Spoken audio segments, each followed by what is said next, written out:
അത് കേട്ടിട്ട് ക്ലോയി ഷോക്കായി പോവാണ്. എന്തിനാണ് പട്ടിക്ക് കൊടുക്കുന്ന മരുന്ന് അമ്മ ഡയാൻ ക്ലോയിക്ക് നൽകിയിരിക്കുന്നതെന്ന്. ക്ലോയുടെ ജീവിതത്തിൻ്റെ ഭൂരിഭാഗം സമയവും അവൾ ചെലവഴിക്കുന്നത് അവളുടെ വീട്ടിലെ റൂമിലാണ്.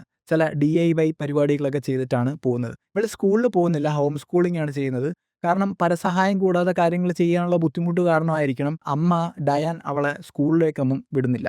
ഡയാൻ വളരെ പ്രൊട്ടക്റ്റീവ് ആയിട്ടുള്ളൊരു മദറാണ്, അല്ലെങ്കിൽ ഓവർ പ്രൊട്ടക്റ്റീവ് ആയിട്ടുള്ളൊരു മദറാണെന്ന് പറയേണ്ടി വരും. കാരണം ക്ലോയ്ക്ക് വേണ്ട എല്ലാ കാര്യങ്ങളും ചെയ്തു കൊടുക്കുന്നത് ഡയാനാണ്. ഡയാനാണ് ക്ലോയെ ഭയങ്കരമായിട്ട് ടേക്ക് കെയർ ചെയ്ത് ഇങ്ങനെ മുന്നോട്ട് കൊണ്ടുപോയിക്കൊണ്ടിരിക്കുന്നത്. ഡയാൻ്റെ ലൈഫ് തന്നെ ക്ലോയ്ക്ക് വേണ്ടി ഡെഡിക്കേറ്റ് ചെയ്തിട്ട് മുന്നോട്ട് പോയിക്കൊണ്ടിരിക്കുന്ന ഒരു അമ്മയാണ് ഡയാൻ.